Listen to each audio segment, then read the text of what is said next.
Hello बच्चों, good morning.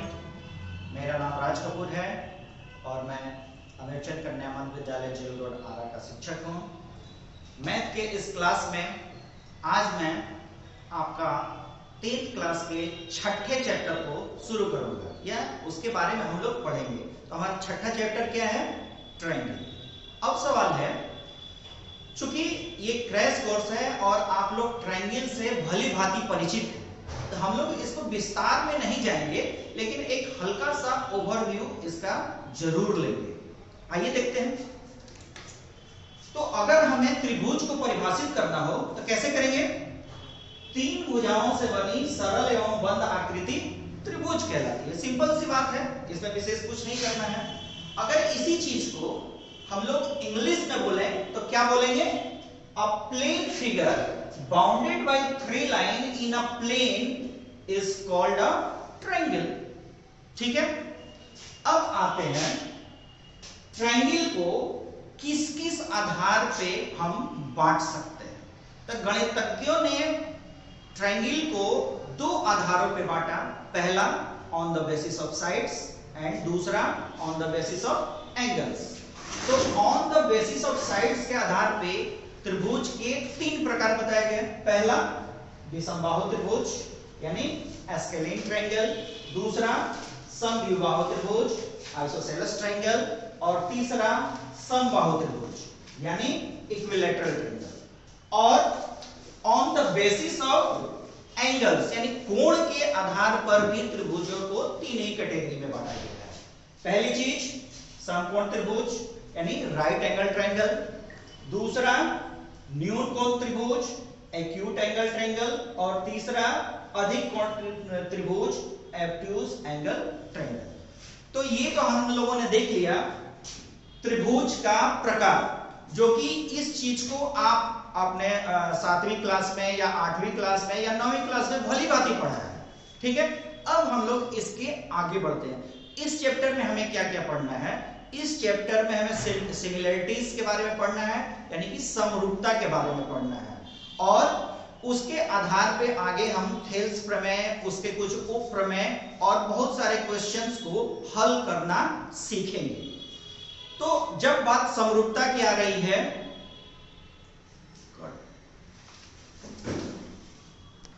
9th class में आपने इस टर्म को जरूर सुना होगा, सर्वांग सम। इसको अंग्रेजी में क्या कहेंगे? कॉन्ग्रुएंट।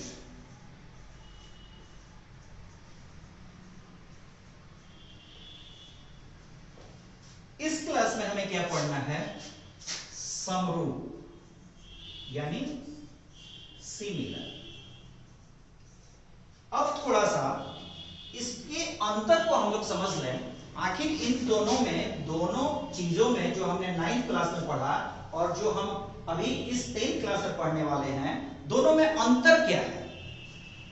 जैसा कि नाम से ये स्पष्ट है, सर्वांग सम यानी कि सभी अंग समान, सर्व अंग सम, सर्व अंग सम यानी सभी के सभी अंग बराबर, और इसमें समरूप यानी कि समान रूप वाले।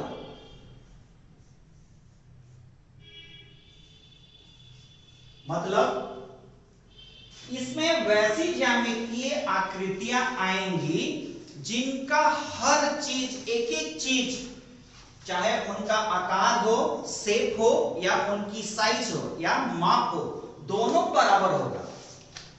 किसमें? सर्वांग सम में शेप एंड साइज यानी आकार और माप दोनों बराबर।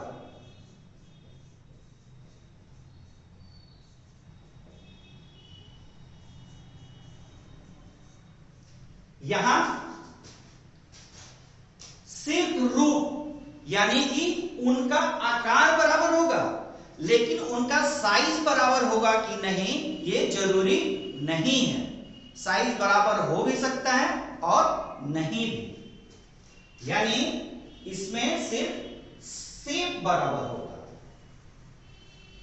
यानी सिर्फ आकार इनका एक तरफ हो सकता है। उदाहरण, मेरे पास कुछ खिलौने हैं, इनके माध्यम से हम इनको और इस टर्म को और इस टर्म को क्लियर करने की कोशिश करेंगे।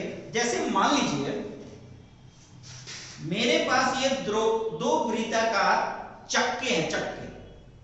अगर हमने इन दोनों को एक दूसरे पर रख दिया ऐसे, बिल्कुल ऐसे, तो लाल वाली ने पीली वाली को पूरी तरीके से कवर कर लिया, ठीक है।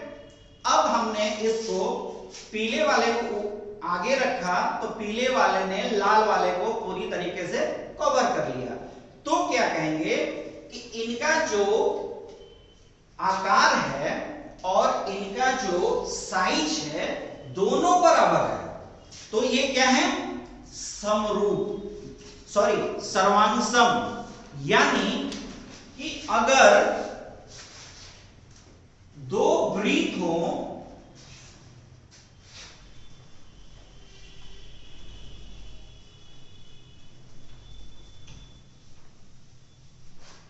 यानी दो वृत्त हो और दोनों की त्रिज्या 2 सेंटीमीटर हो, तो ये क्या क्या कहलाएंगे? सर्वांगसम कहलाएंगे। क्यों? क्योंकि दोनों का आकार के साथ साथ साइज भी बराबर है। यहां आते हैं, अगर मेरे पास एक त्रिभुज है जिसकी मेरे पास एक वृत्त है जिसकी त्रिज्या मान लीजिए कि 5 सेंटीमीटर है और एक वृत्त है जिसकी त्रिज्या 3 सेंटीमीटर है, तो क्या ये सर्वांगसम होंगे? नहीं, ये सर्वांगसम नहीं होंगे, समरूप होंगे। इनका रूप समान है लेकिन इनका आकार समान नहीं है, इनका आकार अलग अलग। अगर हम इस त्रिभुज, इस वृत्त को इस वृत्त के ऊपर रख दें तो ये बीच का जगह कुछ खाली रह जाएगा। यानी कि अगर ये वृत्त A है और ये वृत्त B है, अगर हमने वृत्त B को उठा के वृत्त A के ऊपर रख दिया तो वृत्त B ने वृत्त A को पूरी तरीके से ढका नहीं, ठीक है। तो अब मुझे उम्मीद है कि आप लोगों ने इस पॉइंट को क्लियर कर लिया होगा, सर्वांगसमता क्या है और सिमिलरिटीज क्या है। एक और एग्जांपल जरा सा देख लें। अगर ये दो चीजें मेरे पास हैं, इसको हमने इसके ऊपर रखा तो क्या इस ट्रायंगल ने इस सर्कल को घेरा? नहीं। तो क्या ये सर्वांगसम हो सकते हैं? नहीं। क्या ये समरूप हैं? नहीं, ये समरूप भी नहीं है। मेरे पास ये दो खिलौने भी हैं, अगर मैंने इन दोनों को एक दूसरे के ऊपर रखा और दोनों ने एक दूसरे को कवर कर लिया पूरी तरीके से, इधर से भी और इधर से भी, तो क्या ये सर्वांगसम हैं? हाँ है, क्योंकि एक ने दूसरे को पूरी तरीके से ढक लिया, यानी इनका आकार और प्रकार दोनों सेम है। आकार और साइज, माप दोनों का सेम है, इसलिए ये सर्वांगसम है। लेकिन अगर यही फिगर हम लें, ये एक सर्कल लें और ये इस खिलौने को लें, तो ये भी समान नहीं है और ना ही सर्वांगसम है। अब हम ये देखते हैं कि कोई भी दो त्रिभुज किस आधार पे समरूप हो सकते हैं, यानी कि कंडीशंस ऑफ सिमिलरिटी। यानी कि दो त्रिभुज अगर दिए गए हैं तो कौन कौन सी ऐसी शर्तें हैं जिनके आधार पे उन दोनों त्रिभुजों को सिमिलर कहा जाएगा, यानी कि समरूप कहा जाएगा। तो दो कंडीशंस है। पहला कंडीशन क्या है? संगत कोण बराबर हो, और दूसरा कंडीशन है संगत भुजाएं समानुपाती हो, यानी कि एक ही अनुपात में हो। आइए हम इस फिगर में देखते हैं, हमने दो त्रिभुज ड्रॉ किया है। पहले त्रिभुज ABC है और दूसरा त्रिभुज DEF है। पहले त्रिभुज की तीनों भुजाएं 1.5 सेंटीमीटर की हैं और दूसरे त्रिभुज की तीनों भुजाएं 3 सेंटीमीटर की हैं। इस त्रिभुज में और इस त्रिभुज में कोण A बराबर कोण D है, यानी ये कोण इस कोण के बराबर है, कोण B कोण E के बराबर है और कोण C कोण F के बराबर है। और जहां तक भुजाओं की लंबाई की अगर हम देखते हैं, यानी अगर इस भुजा यानी AB भुजा की संगत भुजा इस त्रिभुज में कौन सी है? DE। AC की संगत भुजा इस त्रिभुज में कौन सी है? DF। और BC की संगत भुजा इस त्रिभुज में कौन सी है? EF। अब अगर इस त्रिभुज के या इस त्रिभुज के समानुपाती होने के लिए क्या चाहिए? दोनों संगत भुजाओं का अनुपात। अगर इसकी भुजाओं और इसकी भुजाओं का अनुपात एक समान आए, यानी तीनों भुजाओं का अनुपात, तीनों संगत भुजाओं का अनुपात अगर एक समान आए, तो हम कहेंगे ये त्रिभुज और ये त्रिभुज दोनों समरूप हैं। AB बटा DE, AB बटा DE, AB की लंबाई कितनी है? 1.5 और DE की लंबाई कितनी है? 3। हमने इसको काटा, कितना हुआ? 1/2। इसी तरह से BC को हमने भाग दिया EF से, तो क्या आया? 1.5/3 यानी 1/2। सेम वे अगर AC की लंबाई में हमने DF की लंबाई से भाग दिया तो क्या आया? 1/2। ठीक है, तो यहां हम देख रहे हैं कि इस भुजा और इस भुजा का अनुपात भी 1/2 है, इस भुजा और इस भुजा का अनुपात भी 1/2 है और इस भुजा और इस भुजा का अनुपात भी 1/2 है। अब हम लोग एंगल देख लेते हैं। तो त्रिभुज ABC का एंगल A इस त्रिभुज के एंगल D के बराबर है। इस छोटे वाले त्रिभुज का एंगल B बड़े वाले त्रिभुज के एंगल E के बराबर है और इस त्रिभुज के एंगल C इस त्रिभुज का एंगल F के बराबर है। तो इस तरह से आप देखते हैं कि हमारे दोनों शर्त, पहली कौन सी? संगत कोण बराबर माने होने वाले की ये, और दूसरी कौन सी? भुजाएं समानुपाती हो यानी ये। तो दोनों कंडीशन, ये त्रिभुज दोनों, ये दोनों त्रिभुज इन दोनों कंडीशन को फुलफिल कर रहे हैं, तो हम कह सकते हैं AB बटा DE equal to BC by EF equal to AC by DF equal to 1/2। ठीक है, तो इस आधार पे, इन दोनों कंडीशन के आधार पे हम कह सकते हैं कि ट्रायंगल A यानी ट्रायंगल ABC और ट्रायंगल DEF दोनों। आइए अब हम लोग थेल्स प्रमेय को देखें। थेल्स ने क्या कहा था? यदि किसी त्रिभुज की एक भुजा के समानांतर दो अन्य भुजाओं को भिन्न भिन्न बिंदुओं पर प्रतिच्छेदित करने के लिए एक रेखा खींची जाए, तो ये अन्य दो भुजाएं एक ही अनुपात में विभाजित हो जाती हैं।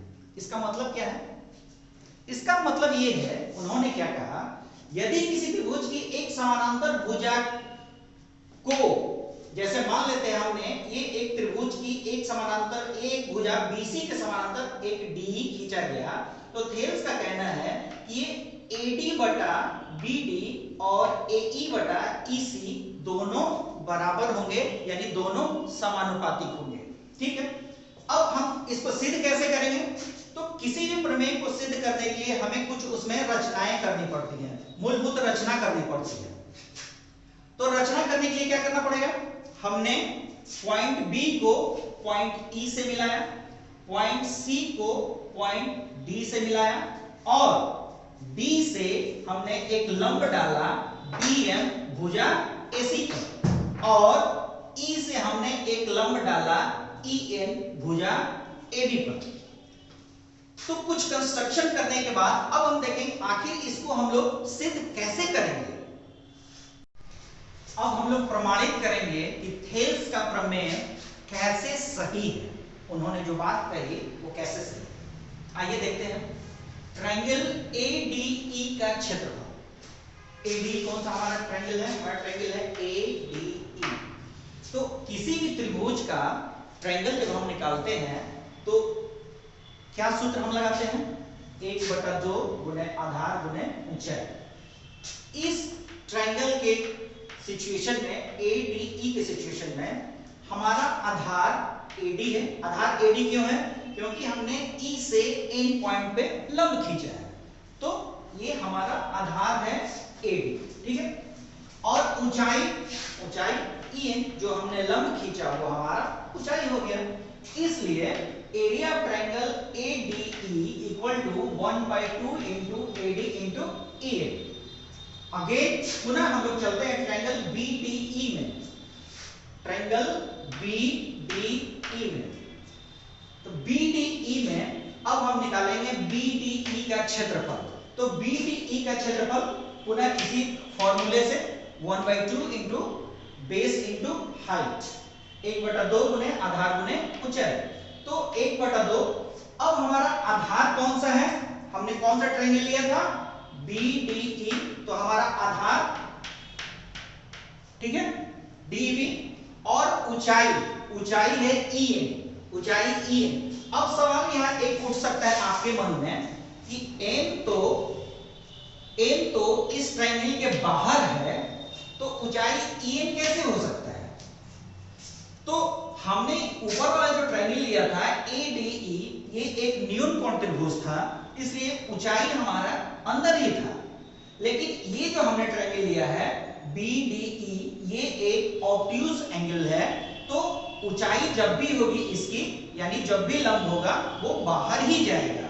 इस वजह से ये ई जो हमने लंब लिया है, ये लंब डाला है, यही इसकी भी ऊंचाई होगी, ठीक है।